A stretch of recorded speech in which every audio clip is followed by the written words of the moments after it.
Good day, ladies and gentlemen, and we are back again together.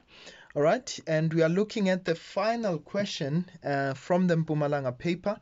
All right, please, if you haven't subscribed, please just make sure that you do the right thing. Just come on, just dial that subscribe button. Okay, and please, you can hit the notification bell just to remind yourself every time that we have a new lesson posted. Okay. And for those of you that need assistance with mathematics or physical science, please remember just to send us an email. And our email address is info@mlungisinkosi.co.za. All right, and we're looking at question 12, and this has to do with the photoelectric effect. Okay, so they say to us during an investigation, a light that is incident on a zinc cathode of a photocell, right? They say the graph below shows the maximum kinetic energy that is released, okay, of the electrons rather, the released electrons versus the inverse of the wavelength. All right, so there's our graph there. They say define the term threshold frequency. Okay, we say this is the minimum frequency required to emit electrons from a metal surface, right? And then secondly, they say to us, name the quantity represented by X, okay, on the graph. Right. Just for those of you who have not watched, the ones that we've produced thus far, I want you to please remember when you take this graph here over that point X, okay, this is where we get our threshold or rather our work function, our work function. So in this case where we've got minus X, okay, I could show it to you, but in this case just please go and watch that video on photoelectric effect. So that would be the work function, that value at X there, right? And then they say calculate the threshold frequency of the metal. Now remember, this is 1 over wavelength. So at that point there, whenever the graph cuts through there, this is where we usually get the threshold frequency, okay?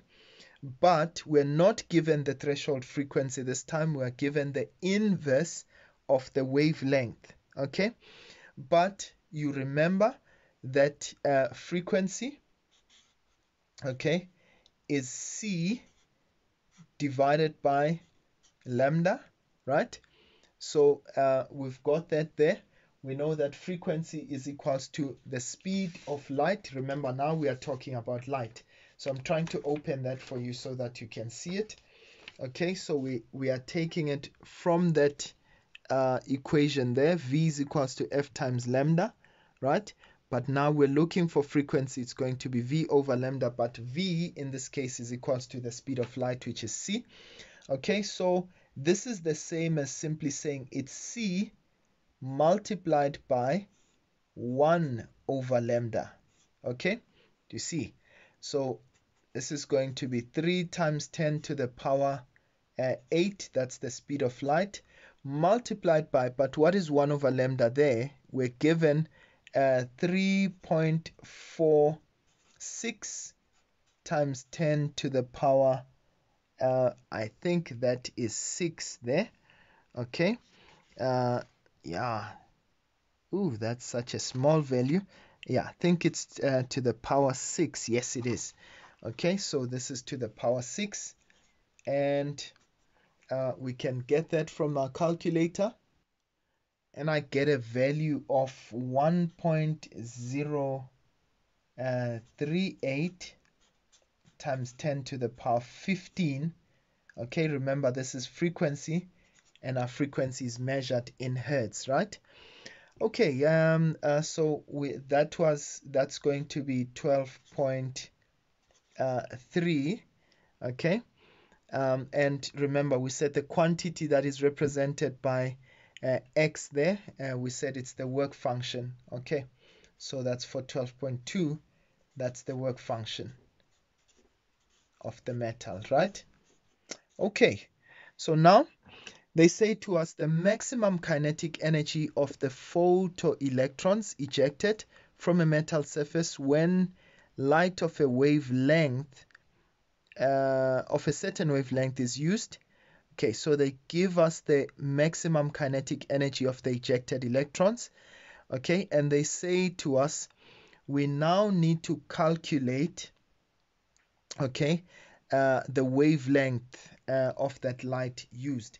Now remember, we already have the threshold frequency, right? So we can say, well, we know that E is equal to omega 0 plus kinetic energy, right? But remember, we're looking for the wavelength of the light, and please remember we said here this has to do with the photon and this has to do with the metal, okay, and this has to do with the electron. All right, as I said, please go and watch that video so that you'll understand more what I'm saying. But how do we get E? E is equals to HF, okay, that's HF, that's the frequency of the of the light that is used, that is shown, okay. So we can get that frequency and thereafter calculate the wavelength. In fact, let's do exactly that. But how do we get the work function? We say, well, because we've got the threshold frequency, it's going to be threshold Planck's constant multiplied by F0, right? And then plus kinetic energy. So let's calculate that frequency there quickly. So this is 6.63 times 10 minus 34, okay, times F, that frequency of light, and this will be 6.63 times 10 to the power minus 34, but our threshold frequency we already got there, that's 1.038 times 10 to the power 15, and this is plus, we already were given the kinetic energy, okay. Right, I'm just going to move this here. We were given the kinetic energy as 2.42 minus times 10 minus 17. Okay, so let's try and calculate that there and find out what we have. Okay, so if I do all of my gymnastics, get this to the on the right hand side, and I divide by 6.63 times 10, I get a frequency of 3.75, okay, times 10 to the power 16. But remember, we're looking for the wavelength, isn't it? Okay, so remember that wavelength, so frequency is equal to C divided by wavelength. So if I'm looking for wavelength, this is going to be C over frequency, where C is the speed of light. So in this case, I'm going to take the speed of light, 3 times 10 to the power 8, divided by that frequency that I got, which was 3.75 times 10 to the power 16, okay? And what I get there, all right, I get a value of, so the wavelength is going to be 8, so that's 7.99, so I get 8 times 10 to the power minus 9 meters. So that's the wavelength that I got. All right, you can just verify that for me and see if you get to the same value. All right, now let's get to the next question. They say to us, now the zinc cathode is replaced with another cathode of metal Y. They say Y has a higher threshold frequency, so meaning it is more difficult to emit electrons from that other metal, okay, than it is to put emit them from zinc. Now they say draw the above graph in your answer book and label it and label this graph zinc. Okay, so if we had this graph here, okay, suppose here's the graph for zinc. All right,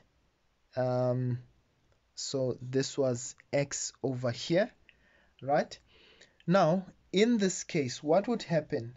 They say on the same set of axes, draw the graph for metal Y.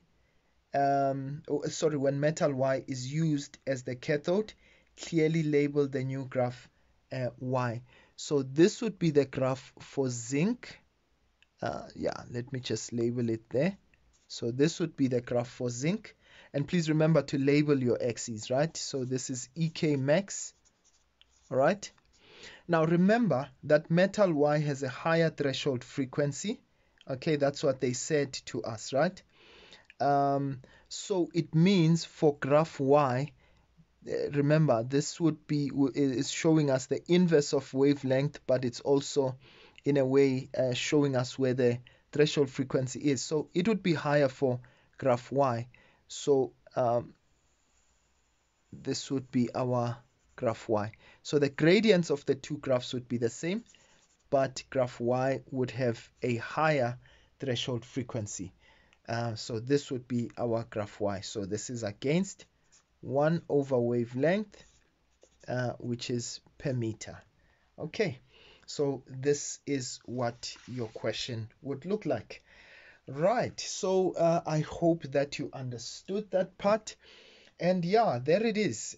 For those of you who are still having challenges, please, please, please, just try and binge watch all of my videos and see if you can actually benefit from that quite a lot. Okay, and yeah, as I did say, if you're still experiencing challenges, you're more than welcome to send us an email, and we can try to assist where we can. All right, but otherwise, I'll see you guys again next time.